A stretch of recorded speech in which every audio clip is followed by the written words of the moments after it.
दिल्ली लोकसभा में 7 सीटें हैं। आम आदमी पार्टी 4 पे लड़ेगी।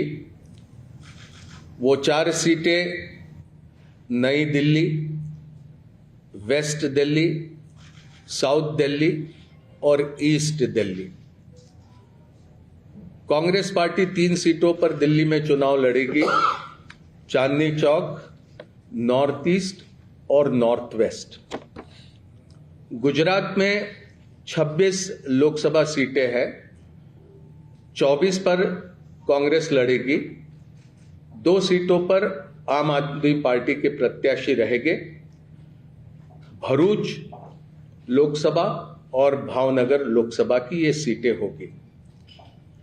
हरियाणा में 10 लोकसभा सीटों में से 9 सीटों पर भारतीय राष्ट्रीय कांग्रेस लड़ेगी और 1 सीट जो कुरुक्षेत्र की है वहां पर आम आदमी पार्टी के प्रत्याशी लड़ेंगे।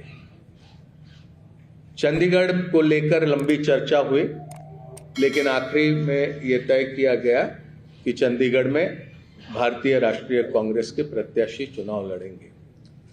गोवा में भी, खास करके दक्षिण गोवा में विस्तार से चर्चा हुई, लेकिन फिर यह तय किया गया कि गोवा की दोनों सीटें ये भारतीय राष्ट्रीय कांग्रेस पार्टी लड़ेंगी।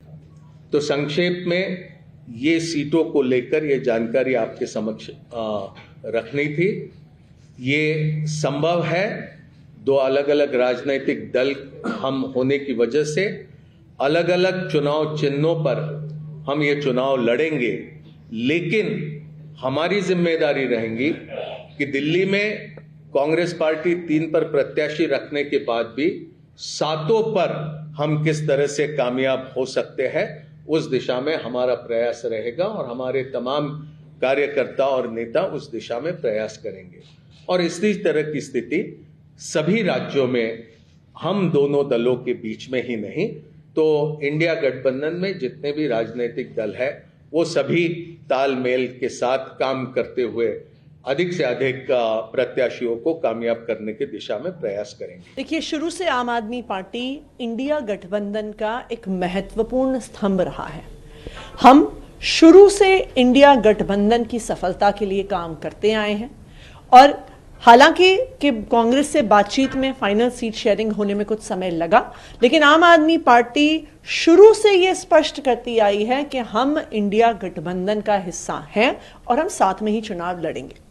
आज फाइनली इंडिया गठबंधन में एक मल्टीपल स्टेट्स की सीट शेयरिंग की घोषणा हुई है, जिसमें दिल्ली, जिसमें हरियाणा, जिसमें गुजरात, जिसमें चंडीगढ़, जिसमें गोवा शामिल है। और मुझे खुशी है इस बात की कि इंडिया गठबंधन इन सारे राज्यों में मजबूती से चुनाव लड़ेगा।